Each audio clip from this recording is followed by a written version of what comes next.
নমস্কাৰ সকলোকে স্বাগতম জনাই ষ্টুডিঅত মই জাহ্নবী আপুনি বিএ পাস কৰি চতুৰ্থ বৰ্গৰ পৰীক্ষাত বহিছে নেকি বা বিএ পাস কৰি চতুৰ্থ বৰ্গৰ চাকৰিৰ পৰীক্ষাত বহি আপুনি চাকৰি কৰি আছে নেকি তেন্তে আপুনি সাৱধান হওক কিয়নো বিএ পাস কৰি সৰকাৰক ফাঁকি দি সৰকাৰেৰ পৰা শিক্ষাগত অৰ্হতা লুকুৱাই যিসকলে চতুৰ্থ বৰ্গৰ পৰীক্ষাত বহিছে সেই সকলৰ বিৰুদ্ধে কঠোৰ হৈছে এতিয়া সৰকাৰ আৰু শীঘ্ৰে তেনে লোকৰ বিৰুদ্ধে একশন লোৱা হ'ব মুখ্যমন্ত্ৰী গৰাকী এই সন্দৰ্ভত বৃহৎ ঘোষণা কৰিছে গতিকে এতিয়াৰ পৰা বিএ পাস কৰি চতুৰ্থ বৰ্গৰ পৰীক্ষাত যিসকল অৱতীৰ্ণ হৈছে সেই সকলৰ বিৰুদ্ধে লোৱা হ'ব কঠোৰ ব্যৱস্থা মুখ্যমন্ত্ৰী ডক্টৰ হিমন্ত বিশ্ব শৰ্মাই এই সন্দৰ্ভত কৰিছে বৃহৎ ঘোষণা লৈছে মুহূৰ্তৰ সবিশেষ বিএ পাস কৰা সকলেও দিছে নেকি চতুৰ্থ বৰ্গৰ চাকৰি পৰীক্ষা চতুৰ্থ বৰ্গৰ চাকৰিৰ বাবে বিএ পাস কৰিও আপুনি দিছে নেকি পৰীক্ষা অৰ্হতা লুকুৱাই চতুৰ্থ বৰ্গৰ পৰীক্ষা দিয়া সকল সাৱধান যদিহে আপুনি অৰ্হতা লুকুৱাই ৰাখিছে আৰু তাৰ পাছত চতুৰ্থ বৰ্গৰ পৰীক্ষাত অৱতীৰ্ণ হৈছে তেন্তে আপুনি সাৱধান হওক মৌখিক পৰীক্ষাৰ পূৰ্বে তেনে প্ৰাৰ্থীৰ বিৰুদ্ধে চলিব এতিয়া অভিযান মুখ্যমন্ত্ৰী গৰাকী কঠোৰ হৈছে ধৰা পৰিলে কঠোৰ ব্যৱস্থা গ্ৰহণ কৰিব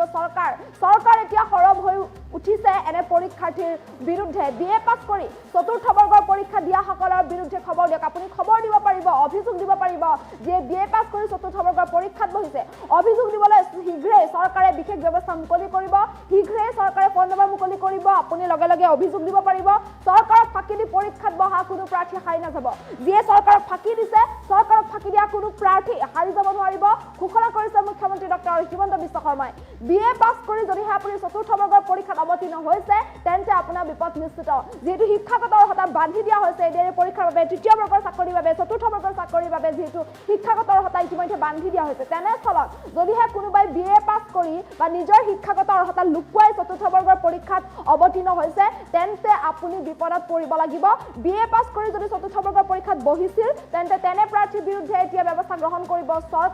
চৰকাৰ কঠোৰ হোৱা দেখিবলৈ পোৱা গৈছে মুখ্যমন্ত্ৰী গৰাকীয়ে ইতিমধ্যে ঘোষণা কৰিছে যে তেনে প্ৰাৰ্থীৰ বিৰুদ্ধে শীঘ্ৰেই লোৱা হ'ব একশন গতিকে বিএ পাস কৰি চতুৰ্থ বৰ্গৰ পৰীক্ষাত বহা সকল এতিয়াৰ পৰা সাৱধান হ'ব লাগিব আৰু যদিহে তেনে কোনো প্ৰাৰ্থী আপোনাৰ চকুত আছে যিয়ে বিএ পাস কৰি চতুৰ্থ বৰ্গৰ চাকৰি লৈছে বা যিয়ে বিএ পাস কৰি চতুৰ্থ বৰ্গৰ পৰীক্ষাত বহিছে বুলি এনে ধৰণৰ কোনো প্ৰাৰ্থী যদি আপোনাৰ চকুত আছে আপুনি তেনে প্ৰাৰ্থীৰ বিৰুদ্ধে দিব পাৰিব অভিযোগ দিবলৈ চৰকাৰে শীঘ্ৰে আপোনালোকৰ বাবে মুকলি কৰিব বিশেষ ব্যৱস্থা ফোন নম্বৰ পৰ্যন্ত মুকলি কৰিব পাৰে তেনেস্থলত আপোনালোকে লগে লগে তেনে প্ৰাৰ্থীৰ বিৰুদ্ধে চৰকাৰক পোনপটীয়াকৈ অভিযোগ দিব পাৰিব মুঠৰ ওপৰত বিএ পাস কৰি চতুৰ্থ বৰ্গৰ পৰীক্ষাত অৱতীৰ্ণ হোৱা পৰীক্ষাৰ্থী হাৰি যাব নোৱাৰিব যিয়ে চৰকাৰক ফাঁকি দিছে চৰকাৰক মিছা কৈছে শিক্ষাগত অৰ্হতা লুকুৱাই ৰাখিছে আৰু নিজৰ শিক্ষাগত অৰ্হতা লুকুৱাই ৰাখি যিয়ে এনে পৰীক্ষাত অৱতীৰ্ণ হৈছে তেনে প্ৰাৰ্থীৰ বিৰুদ্ধে চৰকাৰ কঠোৰ হৈছে চৰকাৰক ফাঁকি দি পৰীক্ষা দিয়া কোনো প্ৰাৰ্থী হাৰি যাব নোৱাৰিব মুখ্যমন্ত্ৰী গৰাকীয়ে এই সন্দৰ্ভত এতিয়া কঠোৰ সিদ্ধান্ত গ্ৰহণ কৰা দেখিবলৈ পোৱা গৈছে যিহেতু এতিয়া ৰিজাল্ট দিব হৈছে তেনেস্থলত ইয়াৰ পূৰ্বে এতিয়া এইদৰে মুখ্যমন্ত্ৰী গৰাকীয়ে ঘোষণা কৰা দেখিবলৈ পোৱা গৈছে চতুৰ্থ বৰ্গৰ পৰীক্ষাত যিসকলে বিএ পাস কৰি অৱতীৰ্ণ হৈছে তেনে পৰীক্ষাৰ্থীৰ বিপদ এতিয়াৰে পৰা নিশ্চিত হৈ পৰিছে আৰু মৌখিক পৰীক্ষাৰ পূৰ্বে তেনে প্ৰাৰ্থীৰ বিৰুদ্ধে লোৱা হ'ব একশন মৌখিক পৰীক্ষাৰ পূৰ্বে অভিযান চলোৱা হ'ব আৰু যদিহে প্ৰমাণিত হ'লে তেনে প্ৰাৰ্থী কিন্তু বিপদত পৰিব লাগিব মুঠৰ ওপৰত বিএ পাস কৰি যিসকলে চতুৰ্থ বৰ্গৰ পৰীক্ষাত অৱতীৰ্ণ হৈছে নিজৰ শিক্ষাগত অৰ্হতা যিসকলে লুকুৱাই ৰাখিছে আৰু নিজৰ শিক্ষাগত অৰ্হতা লুকুৱাই ৰাখি যিসকলে পৰীক্ষাত অৱতীৰ্ণ হৈছে তেনে পৰীক্ষাৰ্থী এতিয়াৰ পৰা সাৱধান হওক বিএ পাস কৰি চতুৰ্থ বৰ্গৰ পৰীক্ষাত যদি আপুনি বহিছে তেন্তে আপোনাৰ বিৰুদ্ধে চৰকাৰে একশন ল'ব চৰকাৰ এতিয়া একশন মোডত নামি পৰিছে মুখ্যমন্ত্ৰী গৰাকীয়ে কৈছে যে তেওঁ একশন ল'ব মুখ্যমন্ত্ৰী গৰাকীয়ে কঠোৰ ব্যৱস্থা গ্ৰহণ কৰিব আৰু মৌখিক পৰীক্ষাৰ পূৰ্বে তেনে পৰীক্ষাৰ্থীৰ বিৰুদ্ধে কঠোৰ ব্যৱস্থা গ্ৰহণ কৰিব মুখ্যমন্ত্ৰী গৰাকীয়ে এই সন্দৰ্ভত বৃহৎ ঘোষণা কৰা দেখিবলৈ পোৱা গৈছে মৌখিক পৰীক্ষাৰ পূৰ্বে তেনে পৰীক্ষাৰ্থীৰ বিৰুদ্ধে অভিযান চলিব আৰু যদিহে আপুনি ধৰা পৰে যে আপুনি বিএ পাস কৰি চতুৰ্থ বৰ্গৰ পৰীক্ষাত বহিছে বুলি যদি আপুনি ধৰা পৰে তেন্তে আপোনাৰ বিপদ নিশ্চিত আপোনাৰ বিৰুদ্ধে কঠোৰ ব্যৱস্থা গ্ৰহণ কৰা হ'ব মৌখিক পৰীক্ষাৰ পূৰ্বে তেনে প্ৰাৰ্থীৰ বিৰুদ্ধে চলিব অভিযান আনকি চৰকাৰে বিশেষ ব্যৱস্থা মুকলি কৰিব যদিহে আপোনাৰ দৃষ্টিত এনে কোনো প্ৰাৰ্থী আছে যিয়ে বিএ পাস কৰি নিজৰ শিক্ষাগত অৰ্হতা লুকুৱাই চতুৰ্থ বৰ্গৰ পৰীক্ষাত অৱতীৰ্ণ হৈছে তেনে কোনো প্ৰাৰ্থী যদি আপোনাৰ নজৰত আছে তেন্তে তেনে প্ৰাৰ্থীৰ বিৰুদ্ধে আপুনি লগে লগে দিব পাৰিব অভিযোগ দিবৰ বাবে চৰকাৰে বিশেষ ব্যৱস্থা মুকলি কৰিব আৰু সেই ব্যৱস্থা মুকলি কৰাৰ লগে লগে আপুনি অভিযোগ দিব পাৰিব চৰকাৰক মুঠৰ ওপৰত বিএ পাস কৰি চতুৰ্থ বৰ্গৰ পৰীক্ষাত যদি আপুনি অৱতীৰ্ণ হৈছে তেন্তে আপোনাৰ বিৰুদ্ধে চৰকাৰ কঠোৰ হ'ব ইতিমধ্যে এডিআৰ তৃতীয় বৰ্গৰ চতুৰ্থ বৰ্গৰ পৰীক্ষাৰ বাবে যিহেতু শিক্ষাগত অৰ্হতা বান্ধি দিয়া দেখিবলৈ পোৱা গৈছিল তেনেস্থলত যদিহে কোনোবাই চাকৰি কৰাৰ লোভতে চাকৰি কৰাৰ ইচ্ছা বা হাবিয়াসতে নিজৰ যদি শিক্ষাগত অৰ্হতা লুকুৱাই চতুৰ্থ বৰ্গৰ পৰীক্ষাত অৱতীৰ্ণ হৈছে তেনে প্ৰাৰ্থীৰ বিৰুদ্ধে এতিয়া চৰকাৰ কঠোৰ হৈ পৰিছে মুঠৰ ওপৰত আপোনাৰ বিৰুদ্ধে চৰকাৰ কঠোৰ হ'ব মুখ্যমন্ত্ৰীগৰাকীয়ে একশ্যন ল'ব মুখ্যমন্ত্ৰীগৰাকীয়ে কঠোৰ সিদ্ধান্ত গ্ৰহণ কৰিছে মৌখিক পৰীক্ষাৰ পূৰ্বে তেনে পৰীক্ষাৰ্থীৰ বিৰুদ্ধে কঠোৰ ব্যৱস্থা গ্ৰহণ কৰা হ'ব যদিহে আপুনি চাকৰি কৰাৰ ইচ্ছাতে চৰকাৰী চাকৰি পোৱাৰ আশাত চৰকাৰী চাকৰি এটা কৰাৰ আশাত যদিহে আপুনি নিজৰ শিক্ষাগত অৰ্হতা লুকুৱাই ৰাখিছে আৰু শিক্ষাগত অৰ্হতা লুকুৱাইও আপুনি যদি এইদৰে এতিয়া পৰীক্ষাত অৱতীৰ্ণ হৈছে চতুৰ্থ বৰ্গৰ তেন্তে আপোনাৰ বিপদ নিশ্চিত মুখ্যমন্ত্ৰীগৰাকীয়ে সন্দৰ্ভত বৃহৎ ঘোষণা কৰিছে মুখ্যমন্ত্ৰীগৰাকীৰ মন্তব্য আছে এই মন্তব্য ল'ৰা ছোৱালীয়ে মোক সুধি আছে যে এডিআৰই ৰিজাল্ট কেতিয়া দিব এডিআৰই ৰিজাল্ট 7 মাৰ্চ শুক্ৰবাৰে আমাৰ গ্ৰেড 3 আৰু গ্ৰেড 4ৰ যি আমাৰ ৰিক্ৰুটমেণ্ট কমিশ্যন আছে তেওঁলোকে ঘোষণা কৰিব যিমান কেইটা পদ আছে তাৰ বিপৰীতে দুজনকৈ ল'ৰা ছোৱালীক এই পৰীক্ষাত উত্তীৰ্ণ হ'ব আৰু তেওঁলোকৰ মাজত পৰৱৰ্তী সময়ত ৰিটেন টেষ্ট অৰেল অনুষ্ঠিত হ'ব অৰ্থাৎ লিখিত পৰীক্ষাৰ ৰিজাল্ট গ্ৰেড 3 আৰু গ্ৰেড 4 আমি 7 মাৰ্চ তাৰিখে ঘোষণা কৰিম এটা পোষ্টৰ বিপৰীতে দুজনকৈ ল'ৰা ছোৱালীয়ে এই লিখিত পৰীক্ষাত উত্তীৰ্ণ হ'ব শেষৰ নম্বৰটোত যদি বেছি ল'ৰা ছোৱালীয়ে একেটা নম্বৰে পায় তেতিয়াহ'লে হয়তো 3000 পোষ্টৰ বিপৰীতে মই ধৰি ল'ব কৈছোঁ 6000 ল'ৰা ছোৱালী পাছ কৰিব লাগে কিন্তু একেটা নম্বৰ যদি বহু পৰীক্ষাৰ্থীয়ে লাভ কৰে তেতিয়াহ'লে একে নম্বৰ পোৱা ল'ৰা ছোৱালীসকলেও পৰীক্ষাটোত ডেফিনেটলি পাছ কৰিব অৰ্থাৎ আমি যদি ধৰি লওঁ 50 is a cut off mark কিন্তু 50 যদি 50 জন ল'ৰাই নম্বৰ পাইছে তেতিয়াহ'লে 50 জন ল'ৰায়ে লিখিত পৰীক্ষাত পাছ কৰিব আমাৰ এটা ডাঙৰ পৰীক্ষা হৈছিল সেইটো হ'ল constable UB constable AB constable communication আৰু sub officer fire and emergency service কনষ্টেবলৰ UBত পোষ্ট আছিল 1760টা কনষ্টেবল ABত পোষ্ট আছিল 2301টা কনষ্টেবল কমিউনিকেশ্যনত পোষ্ট আছিল 466টা আৰু সাব অফিচাৰ ফায়াৰ ছাৰ্ভিচত পোষ্ট আছিল মাত্ৰ এটা এই গোটেই পৰীক্ষাটোৰ ইতিমধ্যে PST আৰু PET কমপ্লিট হ'ল এই পৰীক্ষাটোৰ যিসকলে PST PETত কোন পাছ কৰিলে ইয়াৰে ৰিজাল্ট অসম আৰক্ষীয়ে 12 মাৰ্চ তাৰিখে ঘোষণা কৰিব অৰ্থাৎ কনষ্টেবল UB AB পৰীক্ষাৰ প্ৰথম ৰিজাল্ট 12 মাৰ্চ তাৰিখে প্ৰকাশিত হ'ব ইয়াৰ পিছত আপোনালোকে নিজেও জানে যে এটা লিখিত পৰীক্ষাত আমি অৱতীৰ্ণ হ'ব লাগিব আৰু এই লিখিত পৰীক্ষাটিৰ বাবে যিসকলে কাট অফ মাৰ্ক পাবলৈ সক্ষম হ'ব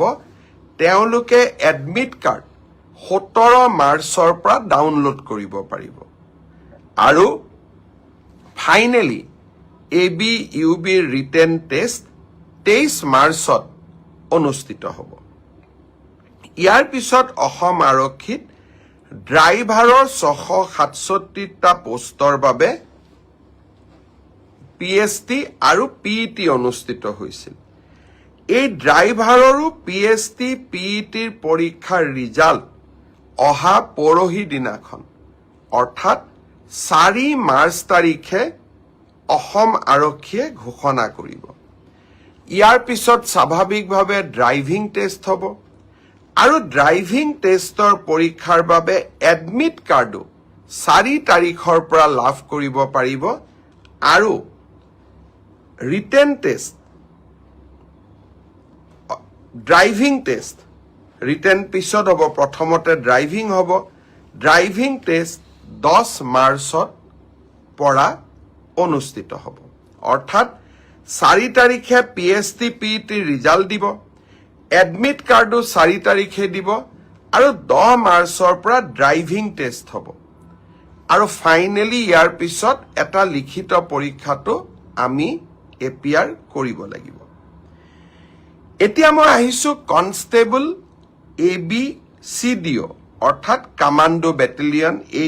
এই ক্ষেত্ৰত ইয়াত পোষ্ট খুব কম আছিল মাত্ৰ 164টা পোষ্ট আছিল 164 কাৰণ কমাণ্ডো বেটেলিয়ন বিলাক নতুন বেটেলিয়ন ইয়াত ভেকেন্সি অহাৰ এতিয়া প্ৰশ্নটো বহুত কম কমাণ্ডো বেটেলিয়নৰ ৰিজাল্ট আমি আমাৰ কাট অফ মাৰ্কস যেটো PST আৰু PET যেটো কাট অফ মাৰ্ক তাক আমি 27 মাৰ্চ তাৰিখে ঘোষণা কৰিম অৰ্থাৎ কমাণ্ডো বেটেলিয়নৰ 164 পদৰ বিপৰীতে আমাৰ যি ৰিজাল্ট হ'ব কাট অফ মাৰ্কস এনাউন্স হ'ব 27 মাৰ্চ তাৰ পিছত এডমিট কাৰ্ড আহিব 1 এপ্ৰিল তাৰিখে আৰু সাইকোমেট্ৰিক টেষ্ট 8 এপ্ৰিলৰ পৰা অনুষ্ঠিত হ'ব আমাৰ গ্ৰেড 4 অসম আৰক্ষীত 258টা পোষ্টৰ বাবে অনুষ্ঠিত হৈছিল গ্ৰেড 4 পৰীক্ষাৰ PST PET হৈ গ'ল আৰু কেইটামান হ'ব বাকি আছে 15 মাৰ্চলৈকে চলিব সেই ইয়াৰ PST PET ৰিজাল্ট আমি দিওতে কিছু পলম হ'ব 30 এপ্ৰিল পাবগৈ এয়া হ'ল অসম আৰক্ষীৰ সম্পৰ্কত আপোনালোকে জানিব বিচৰা তথ্য বহুত লৰা ছোৱালীয়ে মোক সুধি আছে যে ADRE ৰিজাল্ট কেতিয়া দিব ADRE ৰিজাল্ট 7 মাৰ্চ শুক্ৰবাৰে আমাৰ গ্ৰেড 3 আৰু গ্ৰেড 4ৰ যি আমাৰ ৰিক্ৰুটমেন্ট কমিশন আছে তেওঁলোকে ঘোষণা কৰিব যিমান কেইটা পদ আছে তাৰ বিপৰীতে দুজনকৈ লৰা ছোৱালীক এই পৰীক্ষাত উত্তীৰ্ণ হ'ব আৰু তেওঁলোকৰ মাজত পৰৱৰ্তী সময়ত ৰিটেন টেষ্ট অৰেল অনুষ্ঠিত হ'ব অৰ্থাৎ লিখিত পৰীক্ষাৰ ৰিজাল্ট গ্ৰেড 3 আৰু গ্ৰেড 4 আমি 7 মাৰ্চ তাৰিখে ঘোষণা কৰিম এটা পোষ্টৰ বিপৰীতে দুজনকৈ লৰা ছোৱালীয়ে এই লিখিত পৰীক্ষাত উত্তীৰ্ণ হ'ব শেষৰ নম্বৰটোত যদি বেছি লৰা ছোৱালীয়ে একেটা নম্বৰে পায় তেতিয়ালে হয়তো 3000 পোষ্টৰ বিপৰীতে মই ধৰি ল'ব কৈছো 6000 লৰা ছোৱালী পাছ কৰিব লাগে কিন্তু একেটা নম্বৰ যদি বহু পৰীক্ষাৰ্থীয়ে লাভ কৰে তেতিয়াহলে একে নম্বৰ পোৱা লৰা ছোৱালী সকলেও পৰীক্ষাটো ডেফিনেটলি পাছ কৰিব অৰ্থাৎ আমি যদি ধৰি লওঁ 50 যে কাট অফ মাৰ্ক কিন্তু 50 যদি 50 জন লৰাই নম্বৰ পাইছে তেতিয়ালে 50 জন লৰায়ে লিখিত পৰীক্ষাত পাছ কৰিব আমাৰ এটা ডাঙৰ পৰীক্ষা হৈছিল সেইটো হল constable UB constable AB constable communication আৰু sub officer fire and emergency service কনষ্টেবলৰ UBত পোষ্ট আছিল 1760টা কনষ্টেবল ABত পোষ্ট আছিল 2301টা কনষ্টেবল কমিউনিকেশ্যনত পোষ্ট আছিল 466টা আৰু সাব অফিচাৰ ফায়াৰ সাৰ্ভিসত পোষ্ট আছিল মাত্ৰ এটা এই গোটেই পৰীক্ষাটোৰ ইতিমধ্যে PST আৰু PET কমপ্লিট হল এই পৰীক্ষাটোৰ যিসকলে PST PETত কোন পাছ কৰিলে ইয়াৰে ৰিজাল্ট অসম আৰক্ষীয়ে 12 মাৰ্চ তাৰিখে ঘোষণা কৰিব অৰ্থাৎ কনষ্টেবল UB AB পৰীক্ষাৰ প্ৰথম ৰিজাল্ট 12 মাৰ্চ তাৰিখে প্ৰকাশিত হ'ব ইয়াৰ পিছত আপোনালোকে নিজেও জানে যে এটা লিখিত পৰীক্ষাত আমি অৱতীৰ্ণ হ'ব লাগিব আৰু এই লিখিত পৰীক্ষাটিৰ বাবে যিসকলে কাট অফ মাৰ্ক পাবলৈ সক্ষম হ'ব তেওঁলোকে এডমিট কাৰ্ড 17 মাৰ্চৰ পৰা ডাউনলোড কৰিব পাৰিব আৰু finally AB UB written test 23 মাৰ্চত অনুষ্ঠিত হ'ব। ইয়াৰ পিছত অসম আৰক্ষীত ড্ৰাইভাৰৰ 667টা পোষ্টৰ বাবে PST আৰু PET অনুষ্ঠিত হৈছিল। এই ড্ৰাইভাৰৰো PST PETৰ পৰীক্ষাৰ ৰিজাল্ট অহা পৰহি দিনাখন অৰ্থাৎ 4 মাৰ্চ তাৰিখে অসম আৰক্ষীয়ে ঘোষণা কৰিব। ইয়াৰ পিছত স্বাভাৱিকভাৱে ড্ৰাইভিং টেষ্ট হ'ব আৰু ড্ৰাইভিং টেষ্টৰ পৰীক্ষাৰ বাবে এডমিট কাৰ্ডো 4 তাৰিখৰ পৰা লাভ কৰিব পাৰিব আৰু written test driving test written পিছত হ'ব, প্ৰথমতে ড্ৰাইভিং হ'ব। ড্ৰাইভিং টেষ্ট 10 মাৰ্চত পৰা অনুষ্ঠিত হ'ব। অৰ্থাৎ 4 তাৰিখে PST PET ৰিজাল্ট দিব, এডমিট কাৰ্ডো 4 তাৰিখে দিব আৰু 10 মাৰ্চৰ পৰা ড্ৰাইভিং টেষ্ট হ'ব আৰু ফাইনেলি ইয়াৰ পিছত এটা লিখিত পৰীক্ষাটো আমি APR কৰিব লাগিব। এতিয়া মই আহিছোঁ কনষ্টেবল ABCDO অৰ্থাৎ কামাণ্ডো বেটেলিয়ন এই ক্ষেত্ৰত। ইয়াত পোষ্ট খুব কম আছিল, মাত্ৰ 164টা পোষ্ট আছিল 164, কাৰণ কামাণ্ডো বেটেলিয়নবিলাক নতুন বেটেলিয়ন। ইয়াত ভেকেঞ্চি অহাৰ এতিয়া প্ৰশ্নটো বহুত কম। কামাণ্ডো বেটেলিয়নৰ ৰিজাল্ট আমি আমাৰ কাট অফ মাৰ্কছ যিটো PST আৰু PETৰ যিটো কাট অফ মাৰ্ক তাক আমি 27 মাৰ্চ তাৰিখে ঘোষণা কৰিম। অৰ্থাৎ কামাণ্ডো বেটেলিয়নৰ 164 পদৰ বিপৰীতে আমাৰ যি ৰিজাল্ট হ'ব কাট অফ মাৰ্কছ এনাউন্স হ'ব 27 মাৰ্চ। তাৰ পিছত এডমিট কাৰ্ড আহিব 1 এপ্ৰিল তাৰিখে আৰু সাইকোমেট্ৰিক টেষ্ট 8 এপ্ৰিলৰ পৰা অনুষ্ঠিত হ'ব। আমাৰ গ্ৰেড 4 অসম আৰক্ষীত 258টা পোষ্টৰ বাবে অনুষ্ঠিত হৈছিল। গ্ৰেড 4 পৰীক্ষাৰ PST PET হৈ গ'ল আৰু কেইটামান হ'ব বাকী আছে, 15 মাৰ্চলৈকে চলিব। সেই ইয়াৰ PST PETৰ ৰিজাল্ট আমি দিওঁতে কিছু পলম হ'ব, 30 এপ্ৰিল পাবগৈ। এয়া হ'ল অসম আৰক্ষীৰ সম্পৰ্কত আপোনালোকে জানিব বিচৰা তথ্য। বহুত ল'ৰা ছোৱালীয়ে মোক সুধি আছে যে ADRE ৰিজাল্ট কেতিয়া দিব। ADRE ৰিজাল্ট 7 মাৰ্চ শুক্ৰবাৰে আমাৰ গ্ৰেড 3 আৰু গ্ৰেড 4ৰ যি আমাৰ ৰিক্ৰুটমেণ্ট কমিশ্যন আছে তেওঁলোকে ঘোষণা কৰিব। যিমান কেইটা পদ আছে তাৰ বিপৰীতে 2জনকৈ ল'ৰা ছোৱালীক এই পৰীক্ষাত উত্তীৰ্ণ হ'ব আৰু তেওঁলোকৰ মাজত পৰৱৰ্তী সময়ত ৰিটেন টেষ্ট অৰেল অনুষ্ঠিত হ'ব। অৰ্থাৎ লিখিত পৰীক্ষাৰ ৰিজাল্ট গ্ৰেড 3 আৰু গ্ৰেড 4 আমি 7 মাৰ্চ তাৰিখে ঘোষণা কৰিম। এটা পোষ্টৰ বিপৰীতে 2জনকৈ ল'ৰা ছোৱালীয়ে এই লিখিত পৰীক্ষাত উত্তীৰ্ণ হ'ব। শেষৰ নম্বৰটোত যদি বেছি ল'ৰা ছোৱালীয়ে একেটা নম্বৰে পায় তেতিয়াহ'লে হয়তো 3000 পোষ্টৰ বিপৰীতে মই ধৰি ল'ব কৈছোঁ 6000 ল'ৰা ছোৱালী পাছ কৰিব লাগে, কিন্তু একেটা নম্বৰ যদি বহু পৰীক্ষাৰ্থীয়ে লাভ কৰে তেতিয়াহ'লে একে নম্বৰ পোৱা ল'ৰা ছোৱালীসকলেও পৰীক্ষাটোত ডেফিনেটলি পাছ কৰিব। অৰ্থাৎ আমি যদি ধৰি লওঁ 50 is a cut off mark, কিন্তু 50 যদি 50জন ল'ৰাই নম্বৰ পাইছে তেতিয়াহ'লে 50জন ল'ৰায়ে লিখিত পৰীক্ষাত পাছ কৰিব। আমাৰ এটা ডাঙৰ পৰীক্ষা হৈছিল, সেইটো হ'ল constable UB, constable AB, constable communication আৰু sub officer fire and emergency service. কনষ্টেবলৰ UBত পোষ্ট আছিল 1760টা কনষ্টেবল এবিত পোষ্ট আছিল 2301টা, কনষ্টেবল কমিউনিকেশ্যনত পোষ্ট আছিল 466টা, আৰু সাব অফিচাৰ ফায়াৰ ছাৰ্ভিচত পোষ্ট আছিল মাত্ৰ